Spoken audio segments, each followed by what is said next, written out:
But yeah, this is I'm Sam. This is my first open mic scratch night, so I'm very happy to be here. Thank you for the people at Scratch and Tickle, and thank you guys for being here to come along this journey with me. The first poem, because I'm doing poems, that I'm reading is quite a recent sort of experience I've had in terms of challenging the self-talk, that voice you have in your head which fills you with doubt and anxiety, and I feel like it was just a nice moment for me to finally put that into words. And this poem is called The Phantom Song. I feel the phantom in a tomb of rattling thought, a never-ending anthem of a force that can't be fought. A furious flood that flies in and out with whispering waves that can scream and shout. It's the cracked concrete left unfixed, with my noble intention falsely intermixed. How does one escape this cunning cage to reveal and reshape the running rage? Embracing the quietude within the storm is to hug lightning and feel the warmth. So sit in silence with great sympathy, and soon you'll hear the quiet symphony. Though phantoms are fierce and masters of intrusion, patient acceptance pierces illusion. As time goes on, another storm may come along, so you'll sit and wait, ready for the next song. Thank you.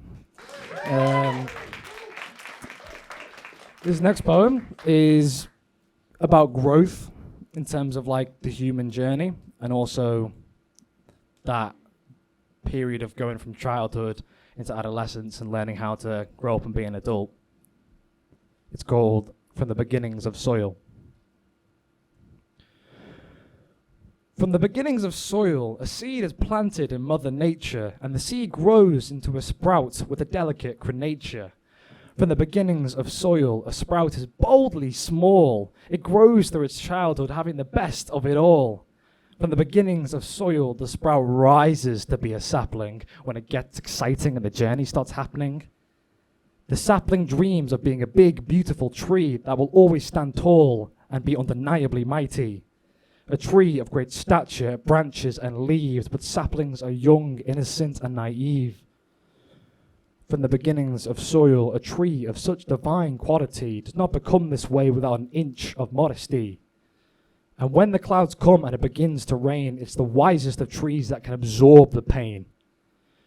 But even a tree must become a snag and learn to die out like a burning out fag. But on the other side, there's more to this dying wood, as life will be reborn where once it mightily stood.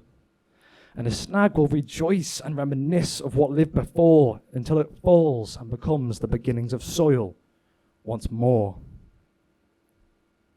Thank you.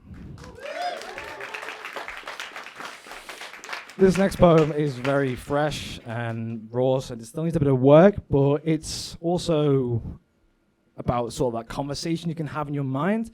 And this is if it's a conversation between discipline and recovery. And it's all about trying to find that balance in our lives. Wake up! It's time for bed. Get going. Place down your head. We're not done. Be here now. You haven't won. Just allow. It's here. It's okay. No fear. Please stay. Keep going. Slow down. Wind's blowing. Don't frown. Fight. Smile. Right. I'll give. Take. You. Break. And me. Stand. Be. Strong. Start. Wrong. Part. Get back on track. Don't forget to find the right kind of point in between, because you're not a machine. In all of nature, we live and fall because the ups and downs happen to us all. There must always be joy alongside devotion, because tsunamis and raindrops both come from the ocean. So ride the train and fuck the station, because balance is the journey, not the destination. Thank you.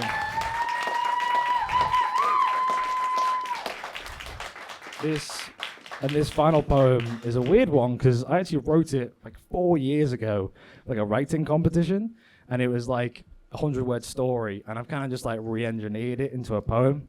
And this one's more of a narrative because I thought it would be interesting. It was just a thought I had about what would it have been like if you were a soldier during the Cuban Missile Crisis on one of the warships and you were the person that pressed that button that sets the missiles off, and that question of morality that runs through your head.